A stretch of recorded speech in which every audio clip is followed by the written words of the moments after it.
Welcome to County Report this week. I'm Lorna Virgili, and thank you for watching. Coming up in the next half hour, County Executive Marc Elrich wraps up the 4 business listening sessions, and he's ready to send legislation to help local businesses to County Council. Plus, drivers better make a stop for school buses. A new state law hikes violation citations to $500. And later, a new mosaic dedicated to peace is unveiled in the City of Rockville.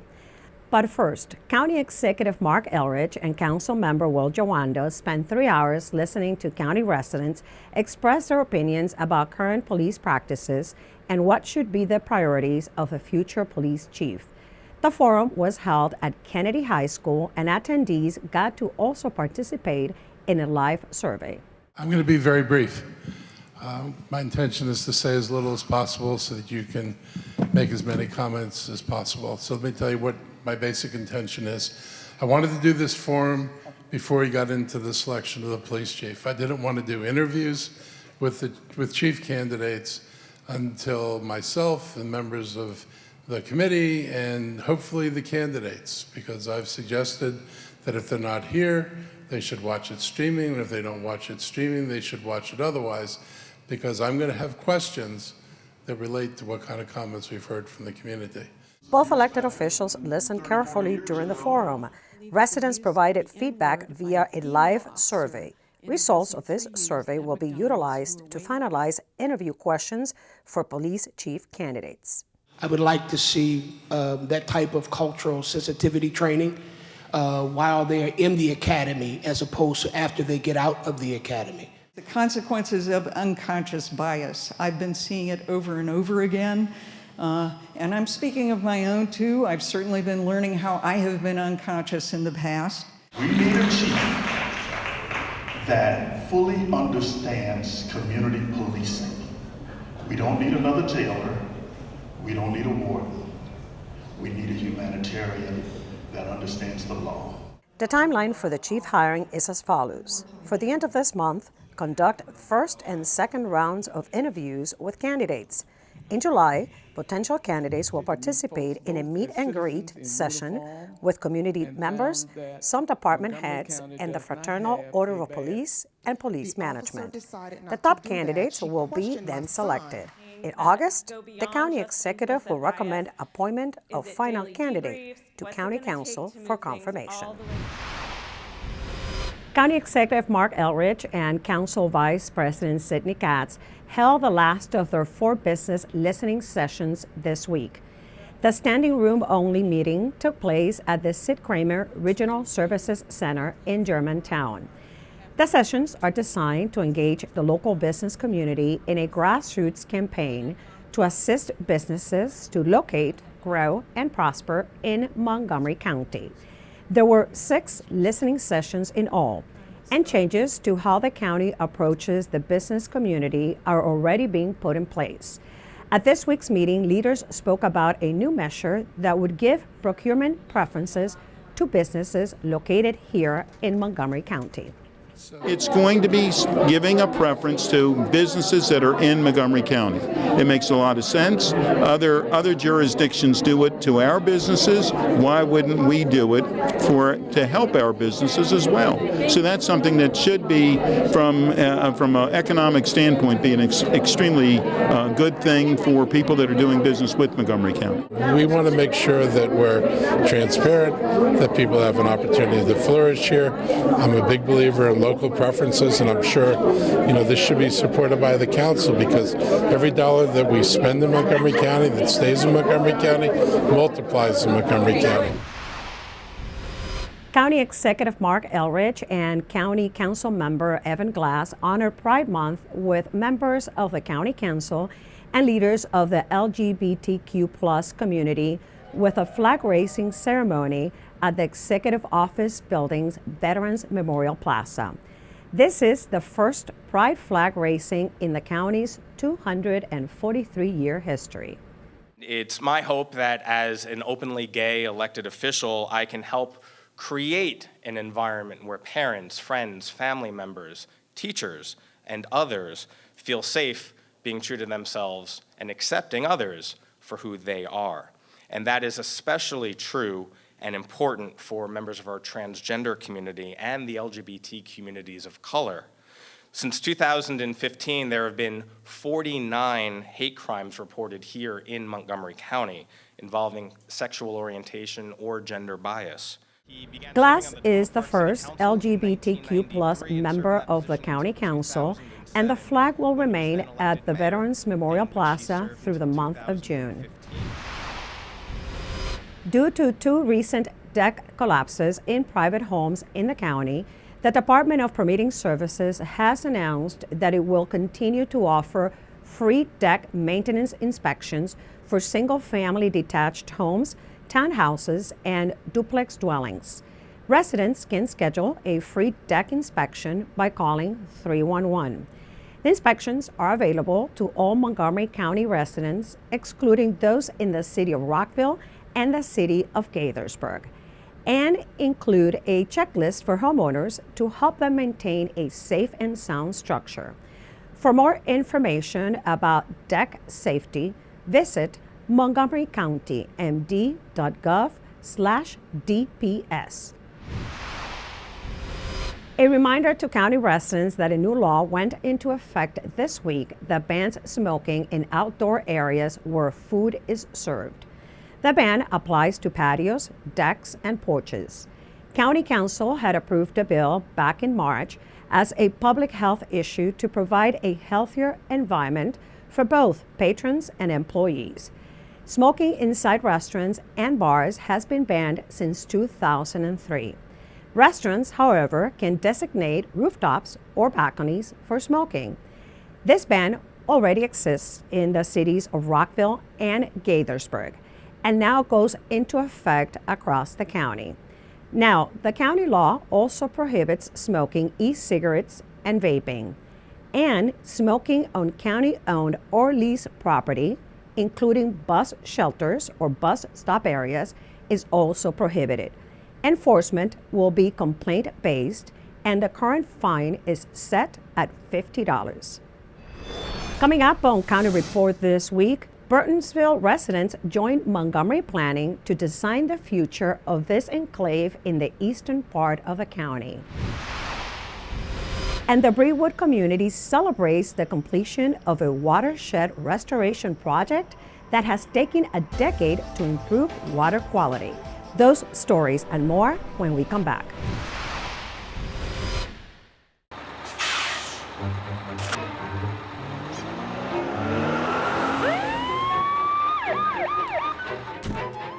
Hey, mister, down here. You illegally passed the stop school bus. I'm placing you in timeout, and this timeout means big fines, plus you really could have hurt somebody. That's why school buses are being equipped with video cameras to help kids like me stay safe, so respect the bus. Welcome back to County Report this week. I'm Lorna Virgili. You might have heard the term placemaking around the county recently. It has to do with a people-centered approach to the planning, design, and management of public spaces. Montgomery Planning is dedicated to inspiring the community to reimagine and reinvent public spaces at the heart of their communities.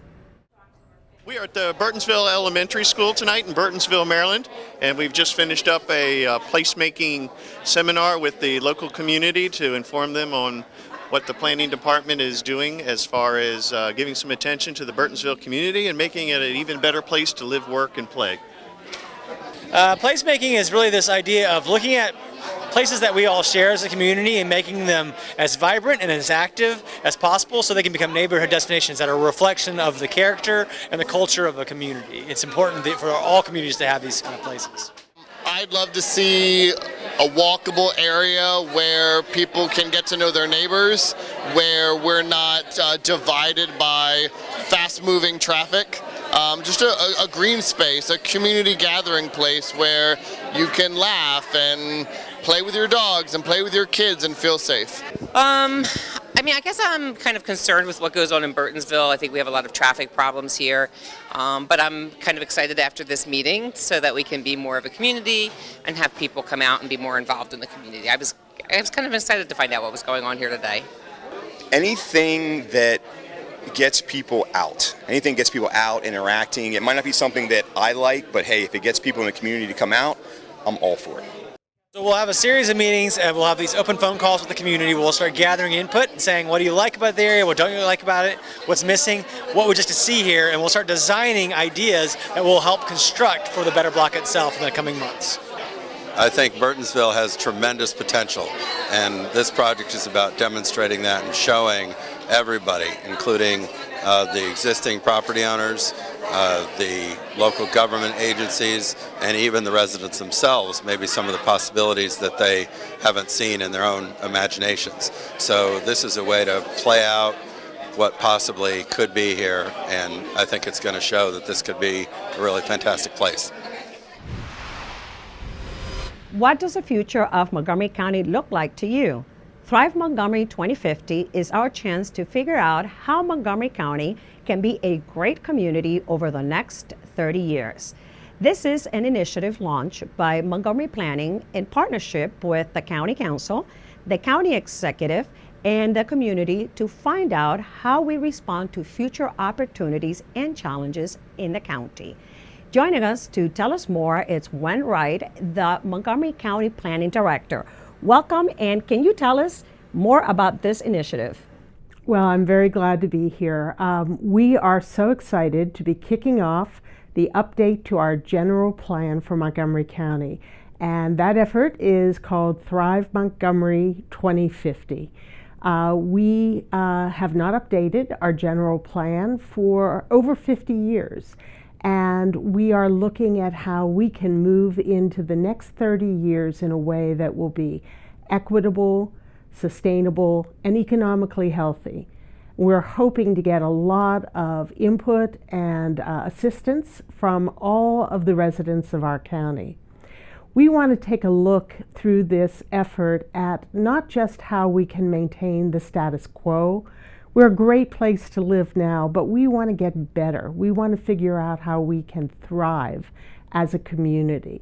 And we focused on 3 areas that we think are essential: equity, environmental resilience and sustainability, and economic health. We're doing a series of kickoff events for this effort that is being called Thrive Week. There'll be a series of 5 events held all over the county from June 26th to June 30th.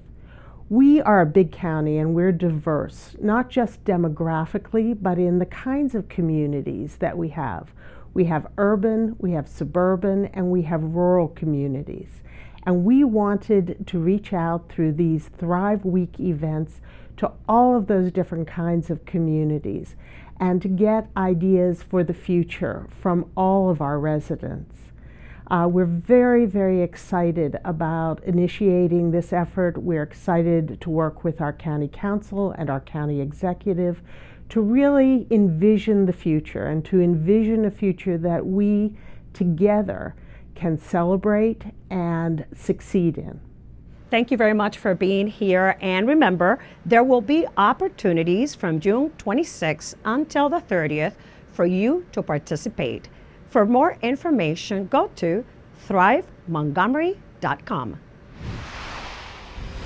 The Brewood Community Watershed restoration has been completed, and county officials celebrated the project that helps save the Chesapeake Bay.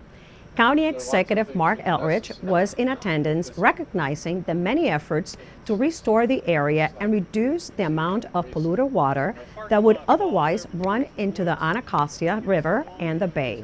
The Brewood tributary drains 63 acres of highly developed urban area in the southeastern portion of the county. In 2009, Montgomery County Department of Environmental Protection selected the Brewood tributary for watershed restoration as part of the county's program to meet state requirements to improve local water quality. This is showing how we do it differently. And in that short time, we've already seen, and we've been monitoring Brewood for almost 10 years, 8 years, I think, 7 years. We've seen improvements already because we have a mix of things. So we're doing stuff in the stream bed, of course, and there's great interpretation here to see how the erosion has been controlled and the stream has been restored. There's upstream stuff that we've dealt with. So at the top of the hill, there's a green street, there's bioretention, this parking lot is, and it all works together. It shows that it could get it done. Recently, a group of county elementary students took part in a program designed to give them a greater appreciation of the environment. Susan Kennedy has more. These fourth graders from Arcola Elementary School in Wheaton put down their pencils and closed their books for an afternoon of exploration. Blitz. Is there anyone brave enough to give I will. I will. One at a time, one at a time, one at a time. They are participating in BioBlitz, Don't squeeze it, just put your fingers on so you just can't escape.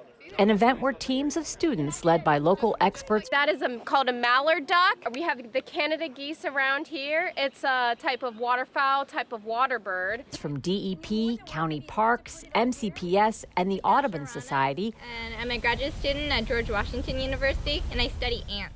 work together to find and identify as many species of plants, animals, fungi, and other organisms as possible. A lot of these kids haven't even been to a stream before. This is their very first time, and even further than that, they don't know about these macroinvertebrates that are living under the water. And furthermore, they actually don't even see these fish either. They might have seen it in an aquarium, but they've never seen it in the wild, which is something very new to them. And it's very eye-opening, just like you were saying, that there are these living animals inside of here, and they actually matter. They actually can tell us whether or not their stream is healthy, and they take that with them throughout life. Councilmember Craig Rice came along to see what these young naturalists discovered. Well, the reality is that our environment is also a classroom. And so getting out of that traditional classroom and getting into and seeing what's happening outside so they can actually put some of the things that they're learning about into practice and see what it actually means on a touch, feel, taste basis is incredibly important. And you see the kids, they're so excited because the things that they've learned about in the classroom, in the textbooks, they're now able to see and then translate that into what it means for them in their real world lives.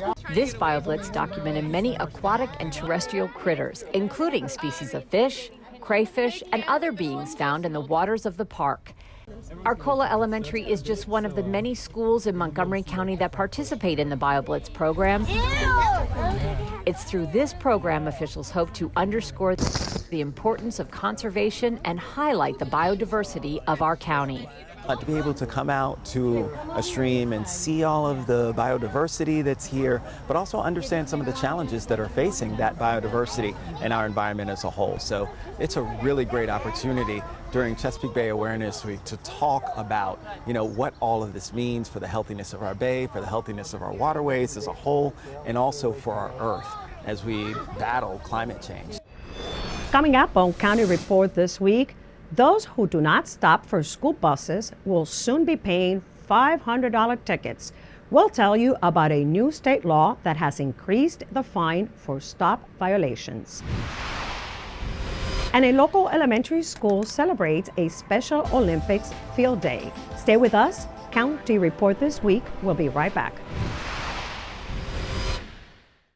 History comes alive during Heritage Days weekend. Discover Montgomery County's historical treasures during this free county-wide event. The two-day festival offers visitors an opportunity to sample numerous sites representing the history, culture, and natural beauty of Montgomery County. So join us for Heritage Days all over Montgomery County. For more information, call 301-515-0753 or go to heritagemontgomery.org. Did you know there are more than 10,000 county government phone numbers? But there's only one number you need to remember for non-emergency calls, 311. MC 311 is Montgomery County government's online telephone information system. Need information? Have a problem or complaint? Trying to locate a county government facility? Call 311. The call center is open Monday through Friday, 7 a.m. to 7 p.m. The website is available 24 hours a day, 7 days a week. Welcome back to County Report this week. I'm Lorna Virgili. Not stopping for a school bus in the state of Maryland can cost motorists a hefty fine. A new bill signed by Governor Larry Hogan recently went into effect. My MC Media spoke with Senator Nancy King to get a better understanding of this. Premise of the whole thing is to just stop when you see a school bus with its flags out and let the kids on and off the bus safely. We put this in a couple years ago because of the fact that we had so many people that were driving around school buses as they're letting kids on and off the bus. And we have given out the police have given out over, it was close to 40,000 tickets in a year for this. If you get picked up by one of the cameras on the school buses, it's $250. And you get your ticket in the mail and you can write your check for $250 and you're done. If you want to go to court, or if a policeman stops you for going around a school bus, it can be as much as $500. That's the top bracket. We had put this bill in a couple of years ago just to see if it would work, because we didn't want to just put fines out there for the sake of collecting money. That's not what it's all about. So we tried it and found out that we were giving out that many tickets, and we have to do something to stop people from going around these buses. And I understand that people are in a hurry to get places. I'm in a hurry to get places myself. It takes about 2 seconds to stop and let kids on and off a bus. So I think the lesson there is just slow down. There are some people that have talked about it being a money grab, and it's really not, because all you have to do is really stop for a school bus, and then you don't get a ticket. Students at Glen Haven Elementary School participated in a field day, but unlike other years, this field day was extraordinary. Good morning, everyone. Welcome, families and friends, to Special Olympics Maryland, Glen Haven Elementary School Young Athletes Culminating Event. Glen Haven Elementary School celebrated a Special Olympics field day for pre-K to second grade students.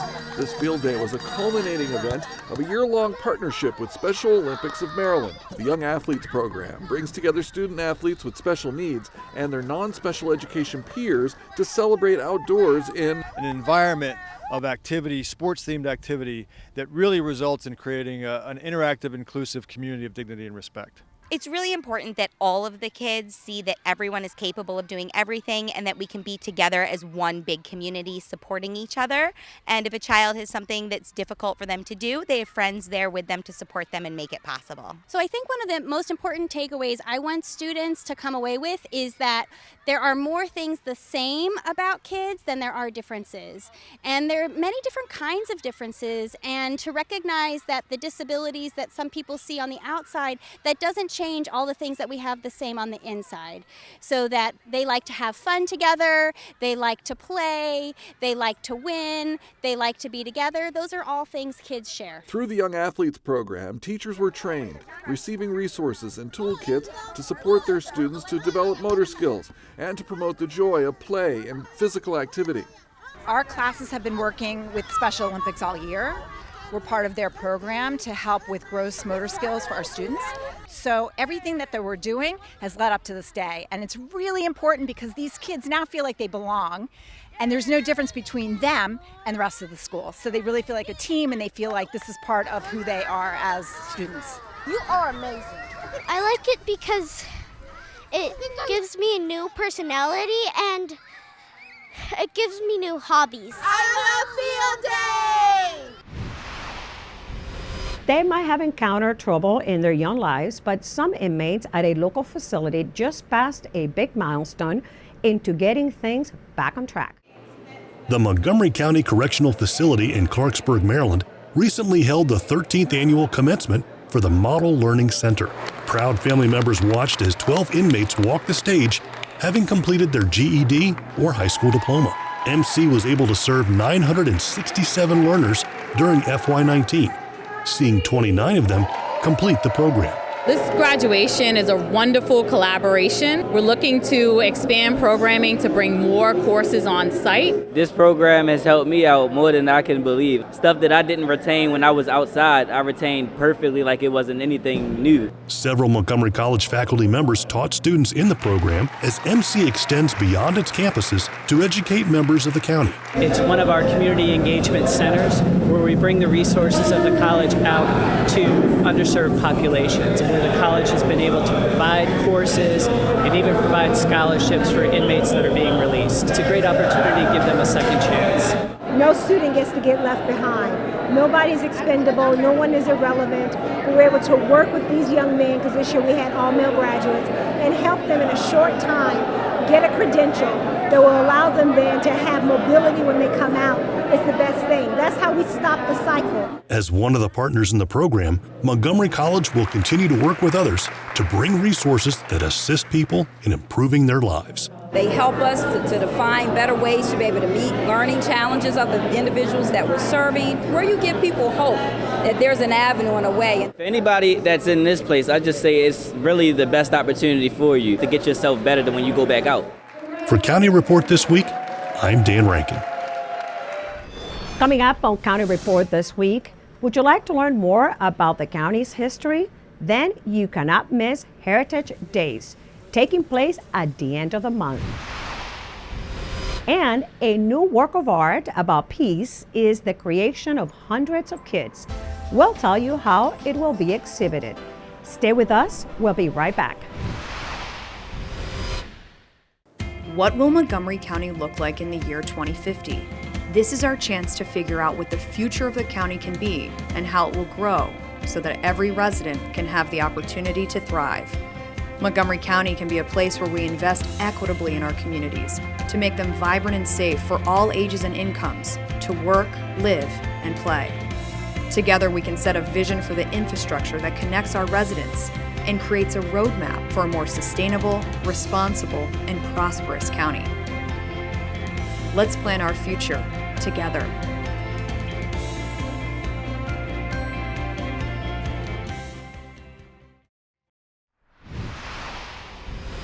Welcome back to County Report This Week. I'm Lorna Virgili. Mark your calendars for the last weekend of June for Heritage Montgomery's annual celebration. This countywide festival on June 29th and 30th provides visitors the opportunity to visit venues from Silver Spring to Poolsville and everywhere in between. Over 40 parks, museums, and historic sites will be open and free throughout the county. A host of family-friendly activities for all ages, tours, exhibits, kids programs, and much more. You can find out about Heritage Days weekend on the web at heritagemontgomery.org. The mission of one local mother to make peace the news continues with an extraordinary work of art that hundreds of kids in Rockville helped create. The Maddie J.T. Stepanek Foundation is continuing Maddie's message of hope with a new community-created Peace Mosaic.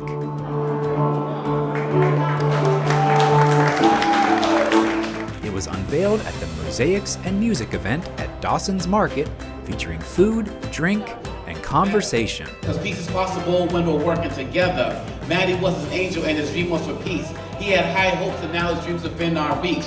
During his short life, Maddie liked to use the imagery of mosaics to help people visualize peace. He said mosaics are made up of all these diverse bits. We don't have to look like any other piece in the mosaic. Not all pieces of a mosaic have to touch each other, but we do have to exist together. This Peace Mosaic was created during Rockville's 2018 Peace Day celebration at King Farm. Hundreds of children at the event arranged tile pieces into their own unique circular arrangements, telling their own story. These pieces were later placed into a larger picture that was inspired by one of Maddie's drawings from when he was only 8 years old. The mosaic will travel to future events to help amplify peace. I think what we need to do right now is just pause. We need to stop, be silent, and notice. Look at the mosaic. Take it in. Peace is possible. Where we go from here is we continue to make peace the news. Person by person, community by community, country by country, we make peace our choice. For more information about Maddie's message of peace and his foundation's events, head to maddieonline.com. For County Report This Week, I'm Craig Buchanan. And with that, we close this edition of County Report This Week. Remember to like us on Facebook and to join us again at this time every week for a look at what's going on inside Montgomery County. I'm Lorna Virgili, and thank you for watching.